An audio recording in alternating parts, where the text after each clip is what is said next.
sejam todos bem-vindos ao segundo dia do workshop online Meninas Mais Mais. Né?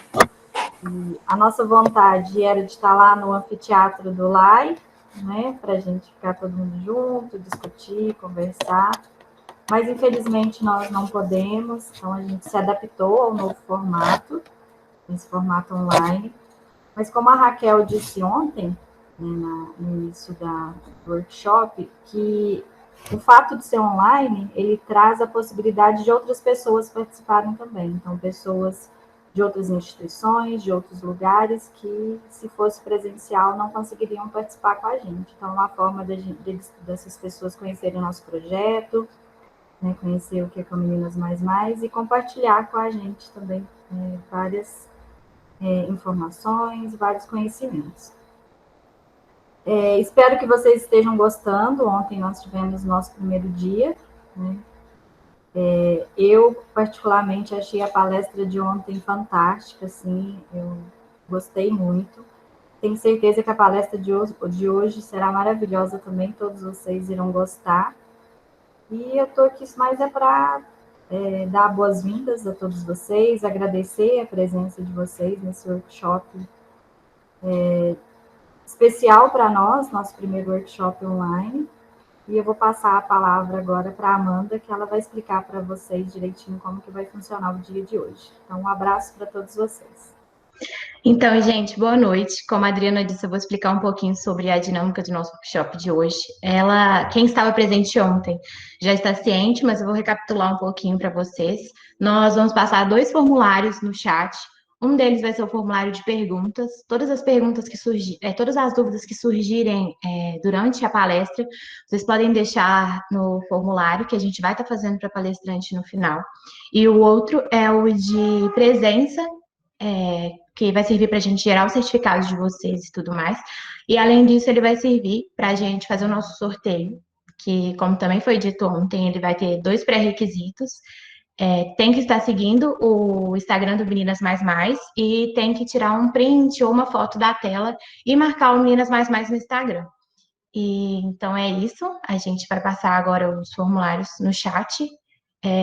O formulário de perguntas não impedem que vocês mandem perguntas para a gente no chat também, que a gente vai sempre estar dando uma olhada e repassando para a palestrante, tá?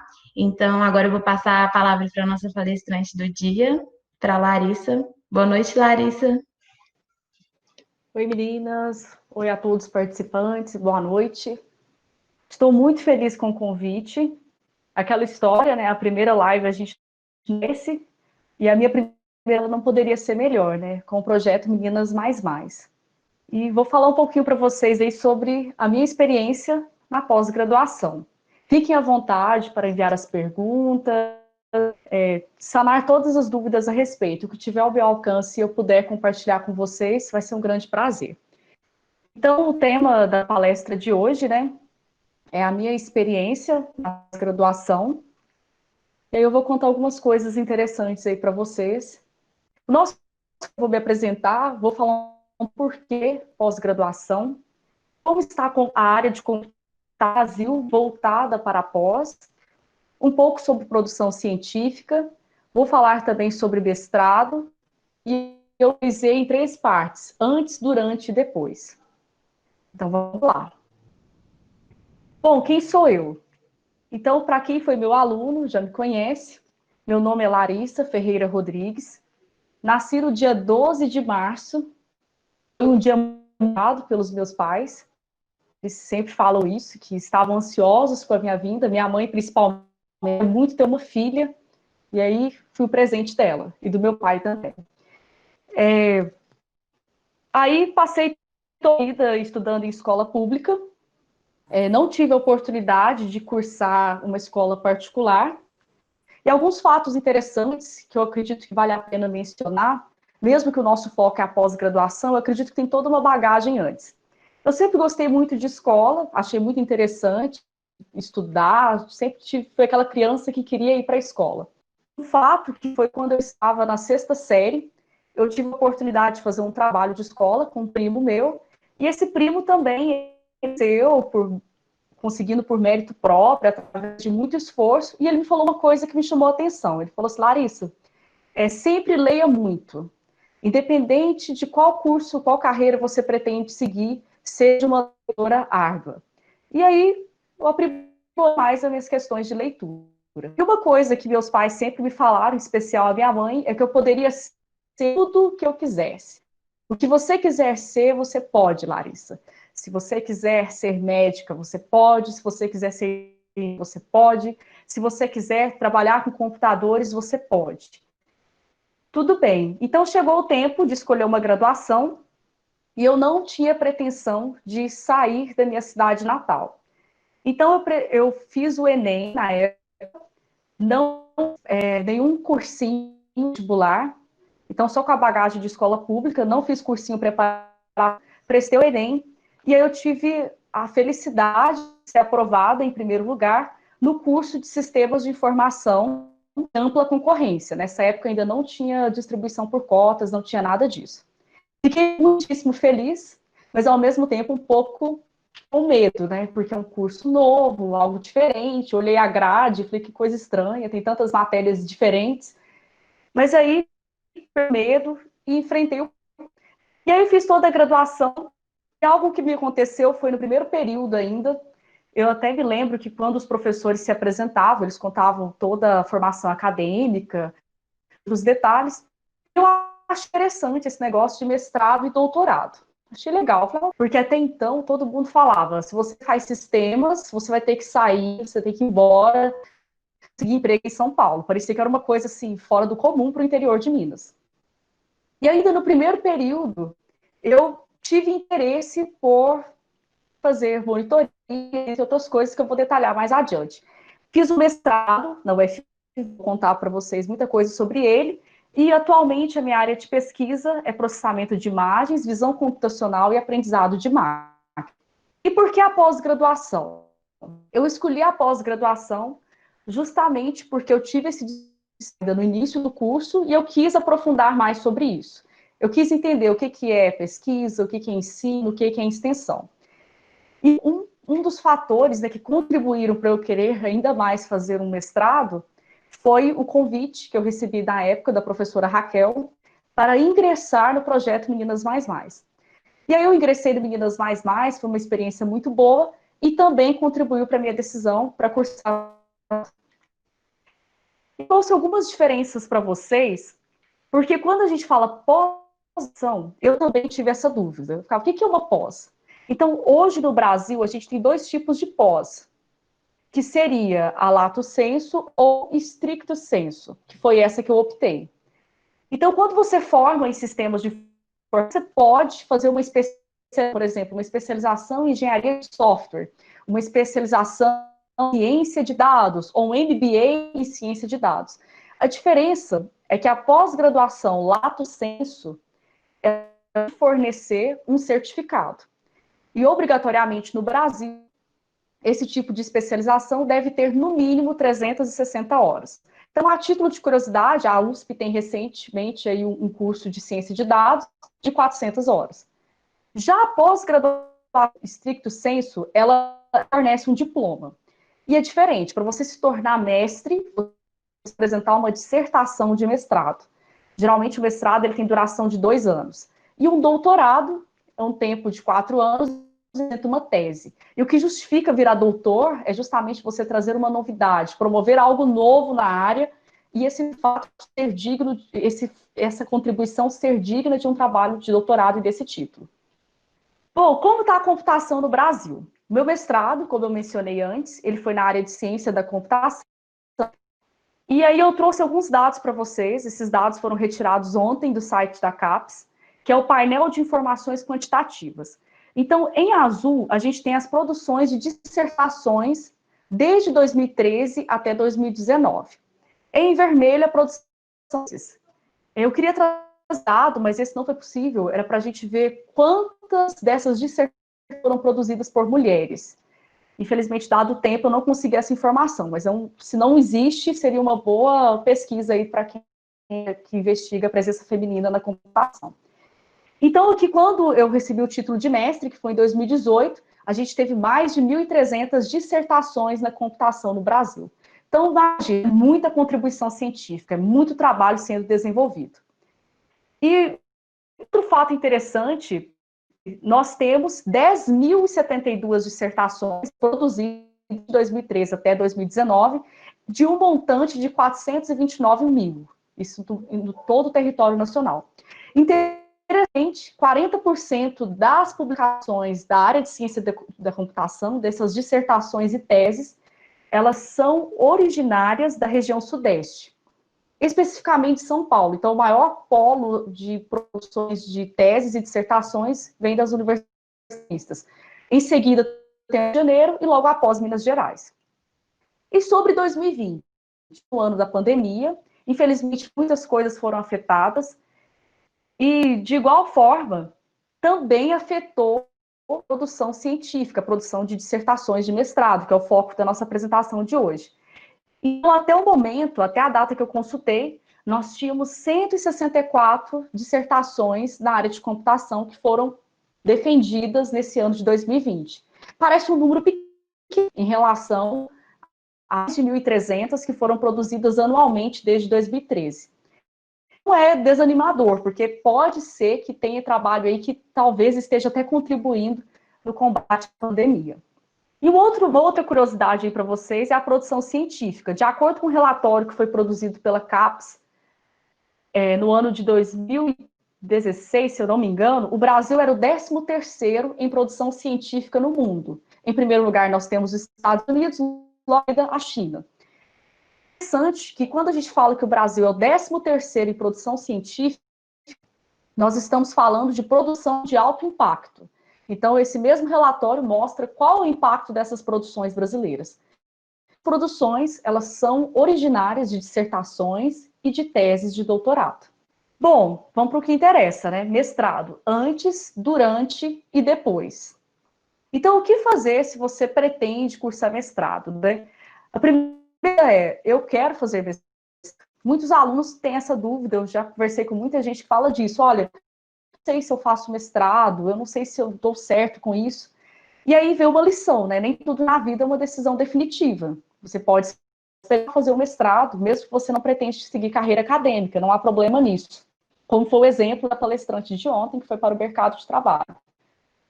Então, antes do mestrado, tem algumas coisas importantes que vocês devem fazer, quem tem interesse, durante a graduação.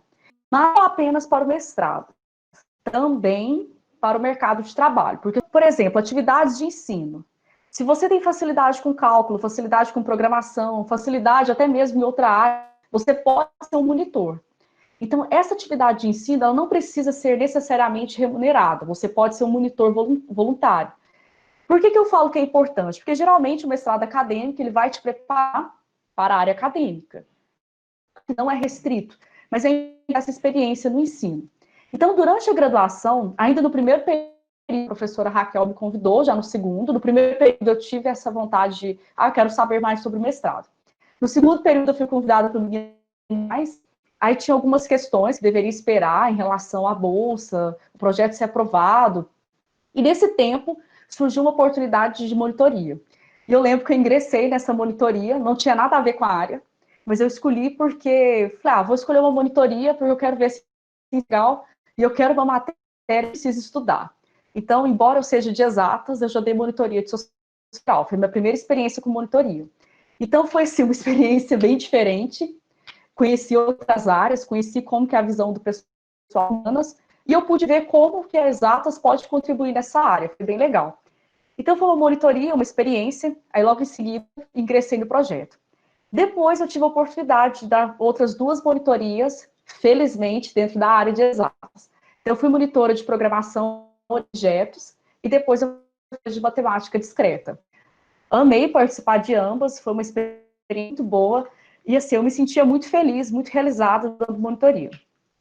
Atividade de pesquisa e extensão, eu fiz o projeto Meninas Mais Mais. Então, meu primeiro contato com pesquisa e extensão foi do Meninas Mais Mais. Então, a gente fazia palestras nas escolas, dinâmicas, minicursos, e além disso, tinha a parte de pesquisa. Então, a gente tinha que ler artigo, produzir artigo. Então, isso é bem legal.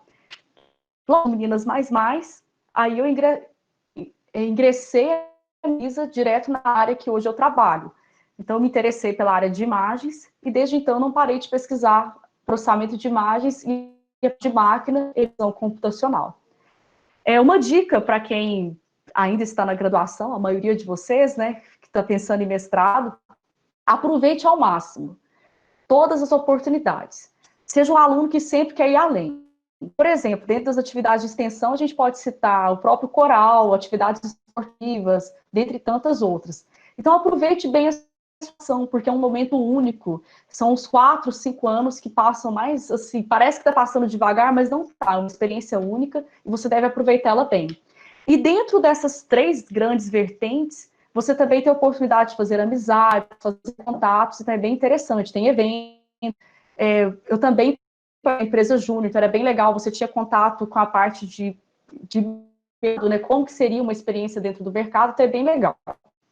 Bom, aprimore o seu currículo. Então, tudo isso é para você ter um currículo. Por que é importante? Se você vai para o mestrado, você vai ser avaliado pelo seu currículo. Se você tem um currículo legal, você pode, sim, não desista da sua oportunidade no mestrado. A ideia é manter suas notas azuis e aprimore o currículo.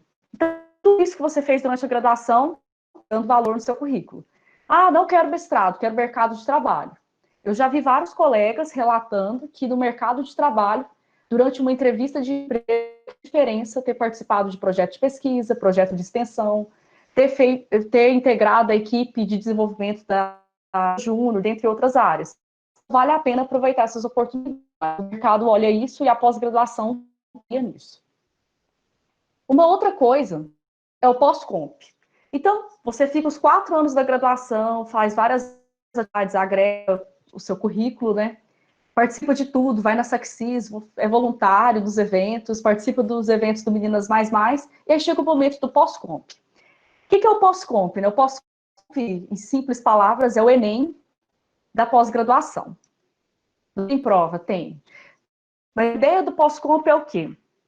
É você integrar em uma única a mesma ideia do Enem. Então, você faz essa prova e você vai aplicar a sua nota para algum programa de pós-graduação. Aqui alguns dados sobre o pós-comp, né?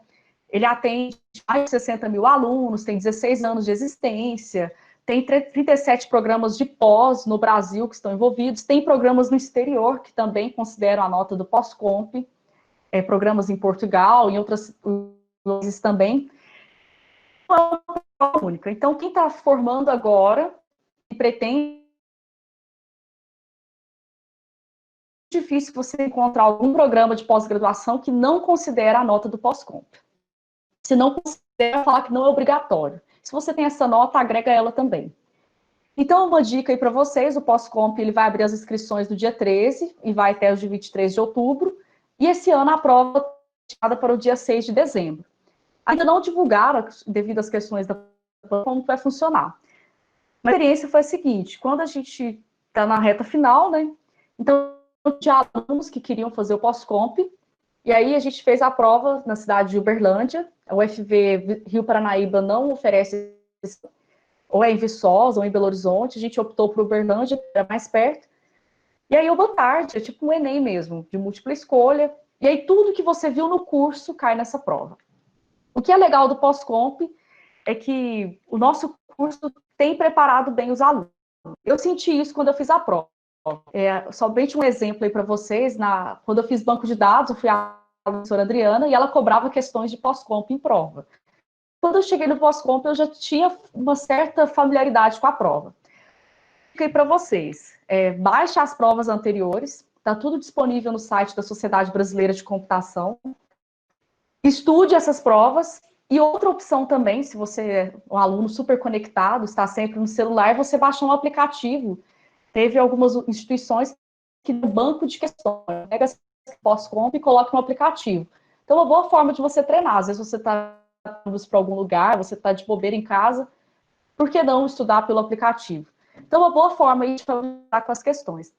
Infelizmente, a média nacional é baixa. Então, se você fica acima da média nacional, você já está garantindo bons prestígios na pós-graduação. Um deles é a bolsa, porque os programas eles vão te olhar, eles vão ver que você é diferente, vai te olhar com bons olhos.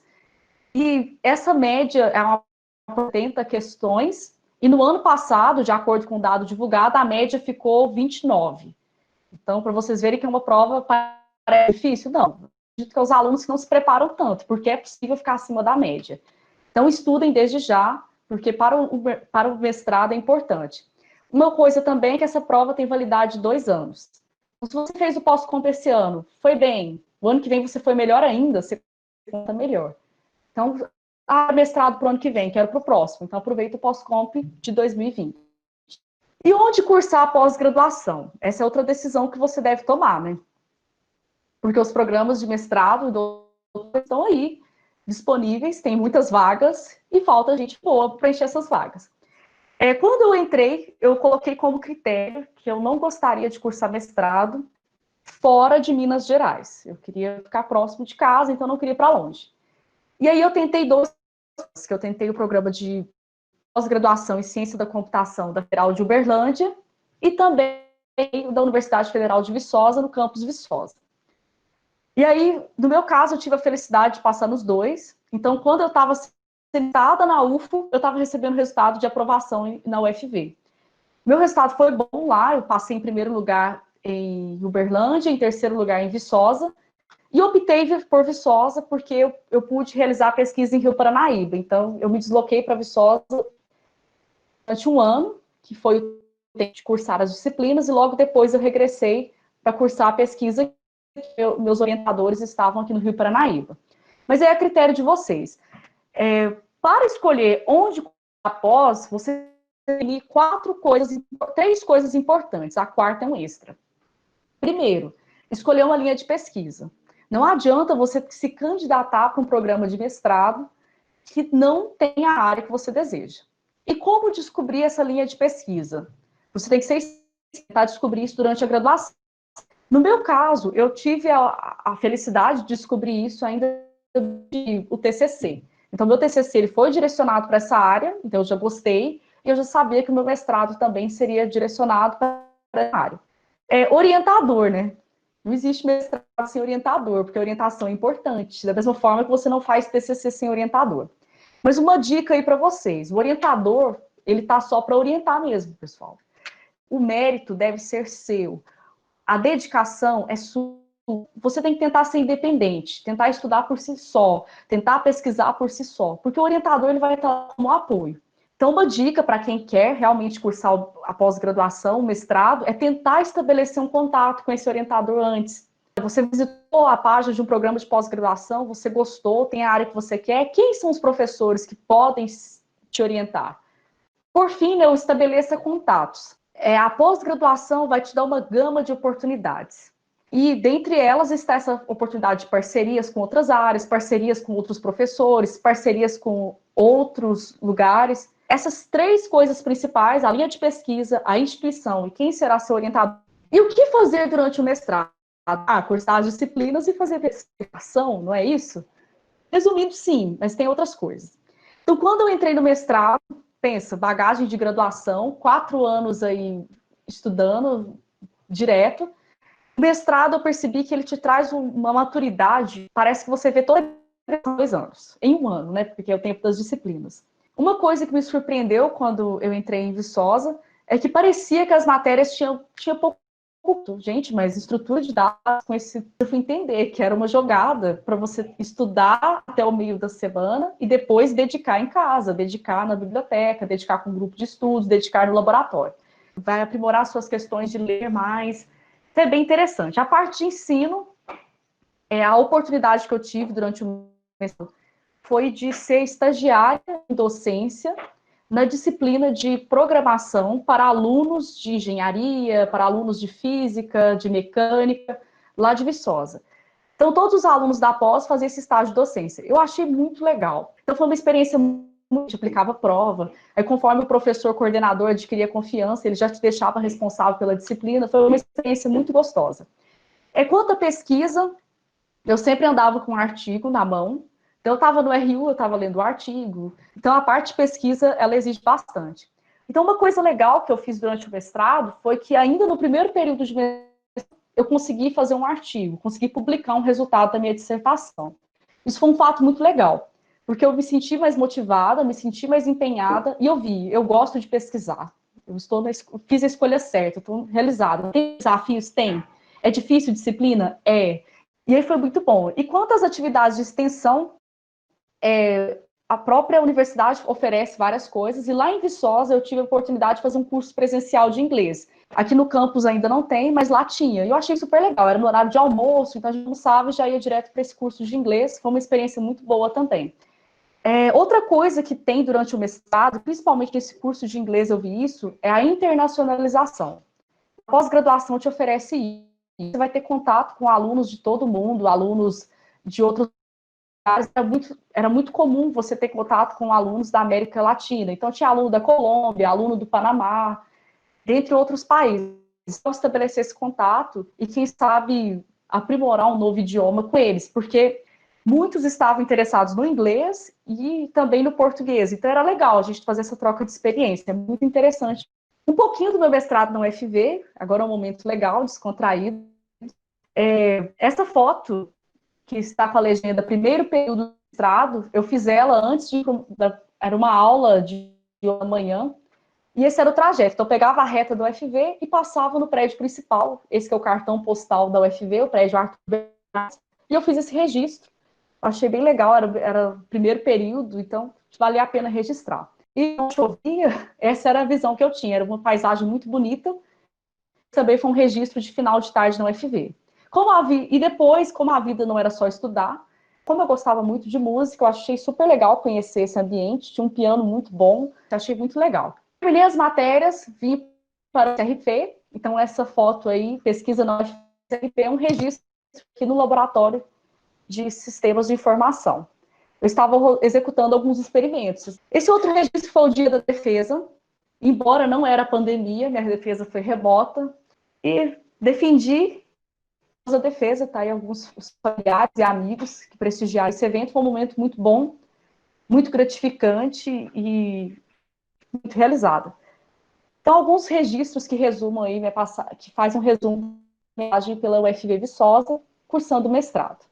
Após o mestrado, você pode escolher tanto o mercado, quanto a academia, quanto o doutorado. Então, a minha experiência foi, eu terminei o mestrado, eu fui para a área acadêmica, tive a oportunidade de lecionar na UFV, e o passo agora que eu pretendo dar é cursar um doutorado, e em paralelo a isso, tendo ser uma mulher em outras áreas da vida, né? Mulheres na computação se destacando em outros segmentos. Então, na área familiar, na área profissional, eu acredito que dá para a gente ter essas oportunidades também em outras áreas. Constituir família, dentre outras coisas. Uma frase para vocês, né, para fechar aí: sonhe e ouse sonhar. E, por fim, é um provérbio que eu gosto bastante, do rei Salomão, que foi considerado o homem mais sábio dessa terra, é que a humildade antecede a honra. Então, jamais esqueça das suas origens. Eu agradeço vocês pela oportunidade, espero compartilhar a apresentação e volto a palavra para as meninas. Antes aí das meninas começarem, né, Larissa, uma perguntinha aí para aquecer. Né, você terminou o mestrado, né, trabalhou na UFV aí durante 2 anos com a gente, fazendo um trabalho muito bacana. E quais são os próximos passos, né? Você falou do doutorado aí, e estão nos seus planos, como é que é? E como é que você vê o doutorado hoje, depois de ter passado por um mestrado? Ótima pergunta, Kel. Então, o doutorado, ele está aí. Eu até vou participar da primeira... Eu já estou participando da primeira processo seletivo na Federal de Uberlândia. Então, se tudo der certo, semana que vem estarei na entrevista apresentando um projeto. Minha perspectiva hoje, assim, eu vi que eu adquiri mais maturidade com pesquisa, do olhar crítico. Acho que a ciência, ela exige muito isso. Então, hoje, minhas perspectivas em relação ao doutorado é que eu espero trazer uma contribuição relevante para a área de computação, e também espero que essa contribuição possa ser aplicada em outros segmentos, não restringindo apenas a área de imagens biomédicas, que foi o tema que eu trabalhei desde a graduação, mas também contribuir em outros segmentos, como internet do futuro, dentre outros. É desafiador, estou animado, espero que dê tudo certo. Não, vai sim, Deus quiser. Como é que está o formulário de perguntas aí? Porque senão eu vou... Não, a gente já tem perguntas. Podemos começar? Pode sim. Vou começar fazendo a primeira pergunta aqui. Qual a diferença entre o mestrado acadêmico e profissional? O mestrado profissional pode dar aulas nas universidades? Ele tem diferença na titulação do mestrado acadêmico na hora de concorrer a uma vaga de trabalho? Então, o mestrado foi um mestrado acadêmico, porque o foco dele é a pesquisa científica, é as universidades. O mestrado profissional, ele, pelo que eu entendo, é mais voltado para o mercado. Todo edital que eu leio, o pessoal restringe, que é mestrado acadêmico. Eu não me recordo de ter visto algum processo seletivo para professor que tivesse essa liberdade aí para mestrado profissional. Mas a gente não pode restringir, provável que tenha alguma... Mas o mestrado acadêmico, o foco principal dele é a ciência, científico.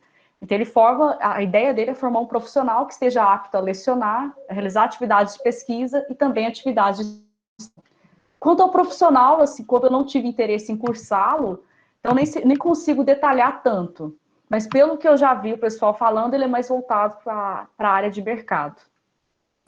Só complementando a resposta da Larissa aí, porque, por exemplo, para entrar nas universidades, acaba que o mestrado é mais voltado para o mestrado acadêmico, porque esse mestrado profissional é para atender a demanda no mercado de trabalho.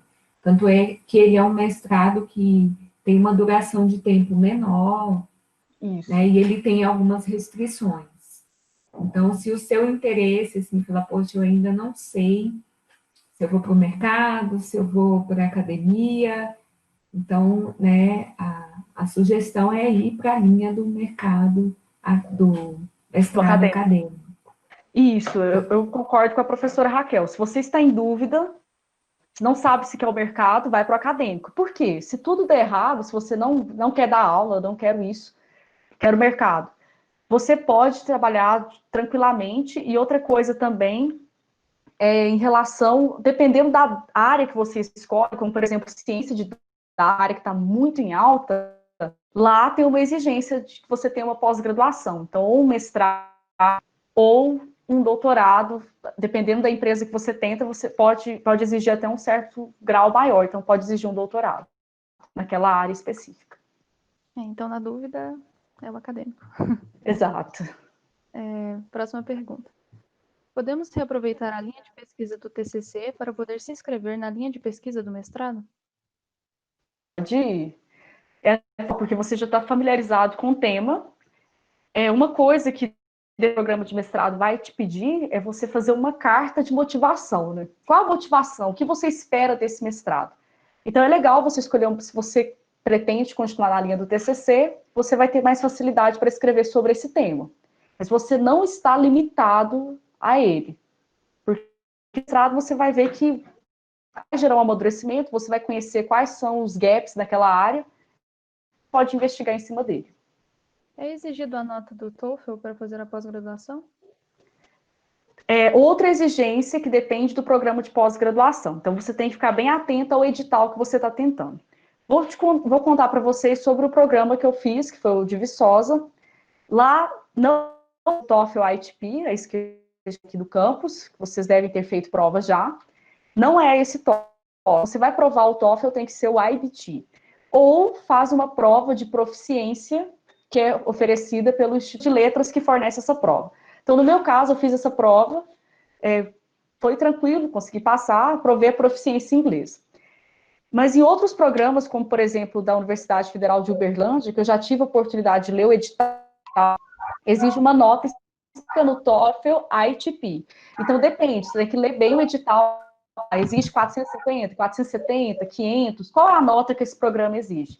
Mas tem que provar a proficiência em inglês, tá, pessoal? É um desafio que enfrenta na pós-graduação.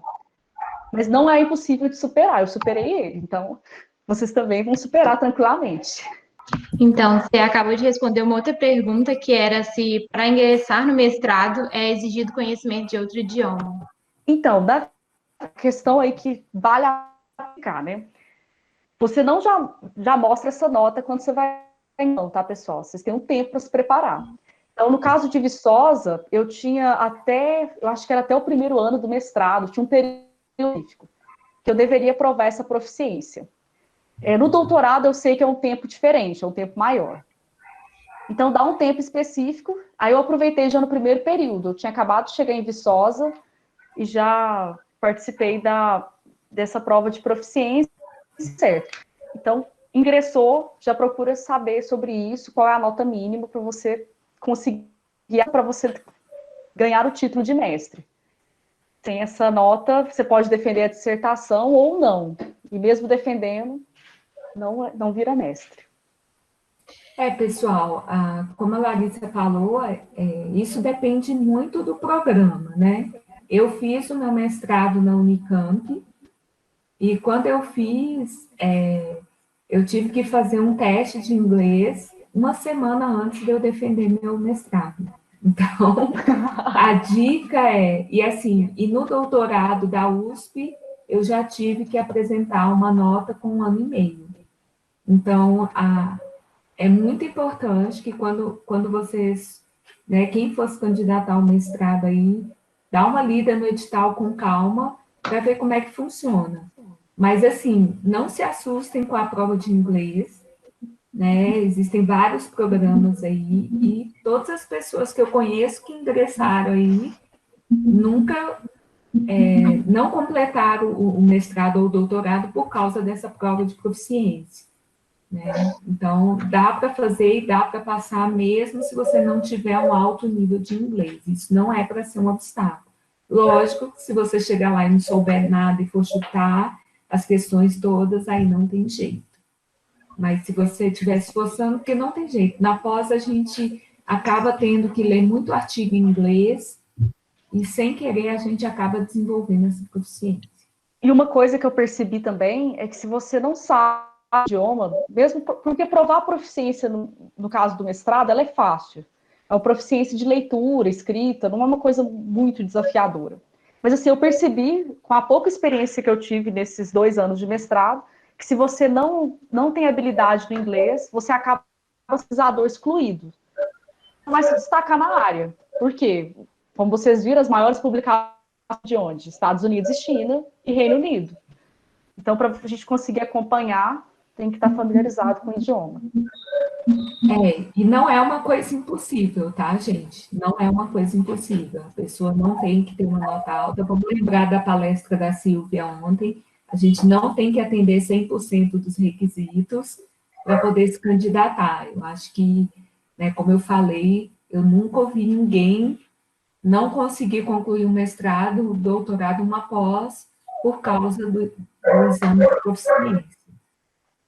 Vamos arriscar aí, ó. Agora, alguma dica para escolher o orientador? Quanto tempo de antecedência é ideal para procurar um orientador?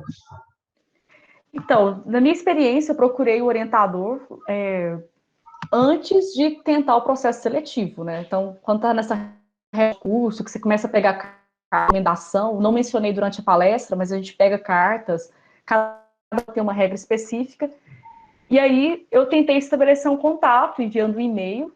Então, as duas instituições que eu tinha interesse, entrei em contato com os possíveis orientadores. E como que é esse contato? Você vai perguntar quais são as linhas de pesquisa que ele trabalha, que você tem interesse em fazer pesquisa nessa instituição, caso você seja aprovado no processo seletivo, e que você gostaria de saber um pouco. E eles são sempre mistos, foi bem legal. Todas as experiências que eu tive com esse contato, todo mundo deu, assim, como eu falei, todo mundo é bem disposto. Então, esse contato, é ideal você fazer ele quando esse está aberto, ou um pouquinho antes. Já ir se familiarizando, entrando em contato. Não tem uma regra, né? Vou entrar em contato depois que eu passei. Não. Porque quando você passa, automaticamente já vai definir quem vai ser seu orientador. Então, já sai a listinha de aprovados, e logo na sequência, orientador, porque esse é um orientador para ter a bolsa de mestrado. Não sei, gente, talvez se fosse para colocar um período aí, eu falaria se você puder uns 6 meses antes, tipo, vou formar aí, no final do ano eu vou estar formando. Então, acho que vale a pena, no meio do ano, começar a entrar em contato, porque, assim, para o mestrado, às vezes não precisa ter um orientador em vista em algumas instituições, né? Eles analisam o seu currículo e tal. Mas se você falou, poxa, olha, eu tenho interesse na área de visualização e tenho um professor tal em tal instituição, manda um e-mail, fala que você tem interesse, porque isso faz diferença no processo seletivo. Quando eu fiz o mestrado, eu me candidatei na Unicamp e sem nenhum orientador em vista. E um professor, ele me aceitou me orientar. Mas o bacana de você entrar em contato, né, Larissa, é porque você acaba indo para uma área que você realmente tem interesse. Sim, teve que fazer o contato antes, é legal. E quanto às cartas de recomendação, peça carta para o seu orientador do TCC e para outros professores que você tem afinidade, que vai ser importante. Estão preparadas para escrever a minha? Gente, Claro. a dica é: peçam cartas para professores que vocês têm afinidade. Né? Então, Nossa, vocês pegaram essa? Eu não sei se vocês pegaram essa referência. Em que momento do curso começar a estudar para a pós? Então, depende muito das disciplinas, porque pensa comigo, programação é uma disciplina básica, então você vai estudar ela o curso inteiro. Pós-comp cai. Não, como os professores falam, despenca. Então não vai cair no pós-comp, vai despencar. Então tem muitas matérias que você vai começar a cursar desde o primeiro período. Eu sempre, quando fazia uma disciplina, eu tentava olhar o que vai cair no pós-comp daquele ano que tem a ver com essa matéria que eu vi. Porque vocês vão ver que a prova ela tem focos diferentes. Não é porque o pós-comp de 2020 teve ênfase, por exemplo, em redes de computadores, que o pós-comp de 2021 vai ter ênfase em computadores, tá? É bem diferente. O curso inteiro, mas não necessariamente com foco em uma única área. E aquela dica de ouro, né? Não fique preso em uma questão. Se você não consegue resolver ela, passa para a próxima. Porque a prova ela vai também avaliar sua resistência. Então, para quem é calouro e ainda não sabe bem o rumo, qual seria uma boa dica para ir entendendo e buscando a caminhada? Ótima pergunta, né? Quem dera se quando eu fosse caloura todo mundo tivesse respondido isso para mim. Bom, hoje eu vejo que um bom caminho para isso é você tentar se familiarizar com o texto científico, porque é difícil ler artigo, principalmente no início. Então, tentar ser um aluno curioso. Tenta pegar artigos novos, artigos que acabaram de ser publicados recentemente, vai no Google Acadêmico.